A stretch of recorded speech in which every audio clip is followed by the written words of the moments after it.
Hi guys, इस video में हम बात करेंगे कॉस्ट अकाउंटिंग स्टैंडर्ड 12 से रिलेटेड जो है हमारा रिपेयर्स एंड मेंटेनेंस कॉस्ट। तो रिपेयर्स एंड मेंटेनेंस कॉस्ट होता क्या है? ऐसा कोई भी एक्सपेंसेस जो एसेट को मेंटेन करने के लिए किया जाता है सो दैट कि जो हमारा एसेट है वो वापस अपना नॉर्मल प्रोडक्शन कर पाए, तो उसे हम बोलते हैं रिपेयर्स एंड मेंटेनेंस कॉस्ट। और रिपेयर्स एंड मेंटेनेंस एक्टिविटीज़ में क्या क्या चीज़ें आती हैं? रूटीन और प्रिवेंटिव मेंटेनेंस, प्लान मेंटेनेंस और ब्रेकडाउन मेंटेनेंस, ये तीनों भी रिपेयर्स एंड मेंटेनेंस एक्टिविटीज़ में आती है। इसके अलावा एक और एक्टिविटी आती है जो कि हमारा ओवरऑल है, ओवरहॉल। तो ये क्या होता है? ऐसा एक्टिविटी जो एक साल से ज़्यादा का टाइम लेता है रिपेयर्स एंड मेंटेनेंस में, वो भी हमारा रिपेयर्स एंड मेंटेनेंस का एक्टिविटी का पार्ट फॉर्म होगा। अब आते हैं प्रिंसिपल्स ऑफ मेजरमेंट पे। तो repairs and maintenance cost shall be the aggregate of direct and indirect cost, ठीक है। फिर आया cost of in house repairs. तो इन हाउस रिपेयर्स क्या होता है? जो ऑर्गेनाइजेशन के अंदर ही within the department repairs and maintenance activity का परफॉर्म किया जाता है, ठीक है। तो उस केस में कॉस्ट में क्या क्या इंक्लूड होगा? रिपेयर्स में cost of materials, consumable stores, spares, man power, equipment usage, utilities and other resources used in such activities. जो भी हमारा कॉस्ट ऑफ मटेरियल आया होगा, कंज्यूमेबल स्टोर्स आएगा, कुछ नया स्पेयर वगैरह लेकर आया होगा, ये सारी चीज़ें जो भी हमने यहाँ पढ़ी, वो जितना भी यूज़ हो रहा है वो सब का सब cost of in house repairs में ऐड होगा। अब आते हैं cost of repairs and maintenance activity carried out by the outside contractors inside the entity. Organisation के अंदर ही, लेकिन इस बार हम बाहर से हायर कर रहा है, कोई ऑर्गेनाइजेशन बाहर से किसी कॉन्ट्रैक्टर को हायर कर रहा है, तो उस केस में cost of repairs and maintenance का में क्या आएगा?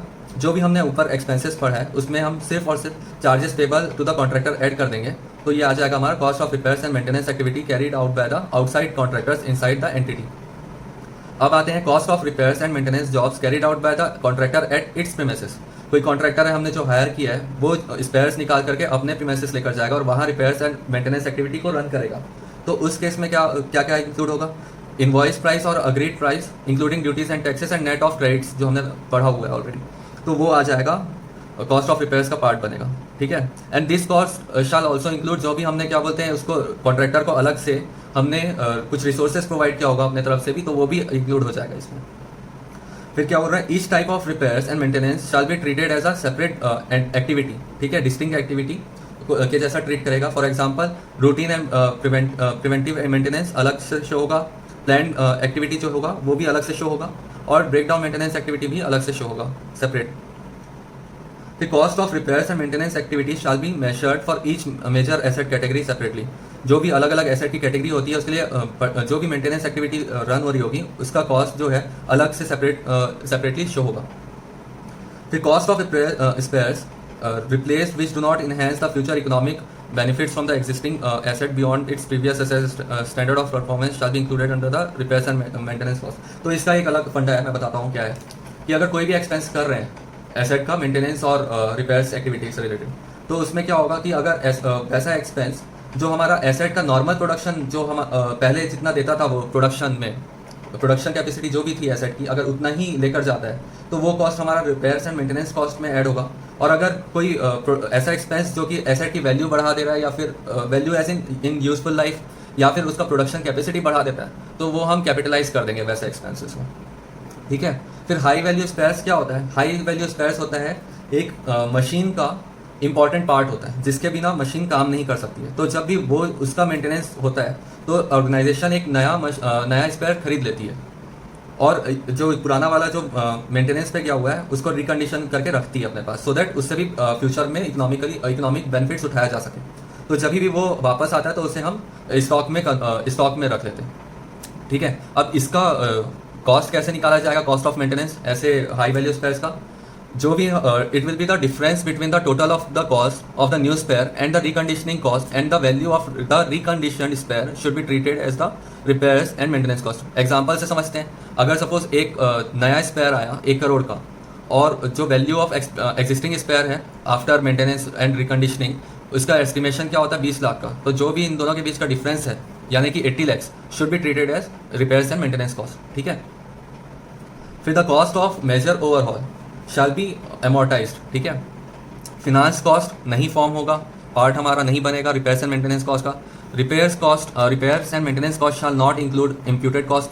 फिर प्राइस वेरियांसेस रिलेटेड अगर कुछ भी है नॉर्मल रीजंस की वजह से या नॉर्मल रीजंस की वजह से, वो रिपेयर्स एंड मेंटेनेंस कॉस्ट का पार्ट बनेगा। लेकिन अगर यूसेज वेरियांस है तो वो सिर्फ नॉर्मल रीजंस की वजह से जो भी क्रिएट हुआ होगा वही हमारा रिपेयर्स एंड मेंटेनेंस कॉस्ट का पार्ट फॉर्म होगा। लेकिन अगर एबनॉर्मल रीजंस की वजह से कुछ यूसेज वेरियांस होता है तो वो एक्सक्लूड हो जाएगा रिपेयर्स एंड मेंटेनेंस कॉस्ट से।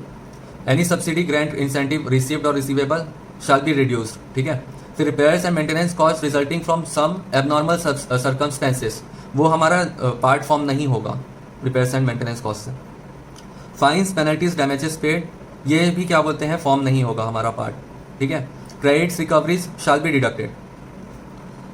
Any change in the cost accounting principles applied for the measurement of repairs and maintenance cost should be made only if it required by law. अगर law की requirement है तभी change कर सकते हैं, या फिर कंप्लायंस को मीट करना है तब, या फिर अगर ऐसे चेंज से कुछ प्रेजेंटेशन हमारा अच्छा हो जाता है कॉस्ट स्टेटमेंट्स का, तब कर सकते हैं, ठीक है। असाइनमेंट ऑफ कॉस्ट क्या होता है, कैसे होगा? Repairs and maintenance cost shall be trace to a cost object to the extent economically feasible. अगर हमारा जो रिपेयर्स एंड मेंटेनेंस कॉस्ट है वो इकोनॉमिकली फिजिबल होता है, अगर डायरेक्टली चार्ज कर पा रहे हैं, ट्रेस कर सकते हैं हम, तो हम डायरेक्टली ट्रेस चार्ज तभी करेंगे, एलोकेट तभी करेंगे कॉस्ट ऑब्जेक्ट में अगर वो इकोनॉमिकली फिजिबल होगा। And where it is not directly traceable to a cost object, तो हम कॉस्ट एंड इफेक्ट बेसिस या फिर बेनिफिट्स रिसीव, दोनों में से एक में हम कर सकते हैं प्रिंसिपल्स का यूज़ करके, ठीक है। तो कॉस्ट एंड इफेक्ट क्या होता है, जो भी हमारा ऑपरेशन या एक्टिविटी हो रहा है उसे कॉस्ट बोल देते हैं, और उससे रिलेटेड जो भी कॉस्ट का इंकर होगा, कॉस्ट इंकर हो रहा है, उसको हम कॉस्ट एंड इफेक्ट बेसिस बोल देते हैं। बेनिफिट्स रिसीव्ड मतलब जो भी ओवरहेड्स है, overheads are to be apportion to the various cost objects in proportion to the benefits received by them. Presentation कैसे करेंगे हम? रिपेयर्स एंड मेंटेनेंस कॉस्ट, अगर मटेरियल है तो सेपरेट आइटम ऑफ कॉस्ट बनेगा। अगर एसेट का, हाँ, और ये क्या बोल रहा है, एसेट कैटेगरी वाइज डिटेल्स देना पड़ेगा सेपरेटली, जो कि हमने यहाँ पर भी पढ़ा था, और एक्टिविटी वाइज डिटेल भी बताना पड़ेगा, चाहे ये भी हमने पढ़ा था, चाहे वो प्लान्ड एक्टिविटी है या ब्रेकडाउन एक्टिविटी है या प्रिवेंटिव मेंटेनेंस एक्टिविटी है। तो इसी के साथ हमारा कॉस्ट अकाउंटिंग स्टैंडर्ड 12 यहाँ पर खत्म होता है। आई होप आपको अच्छा लगा होगा। थैंक्स।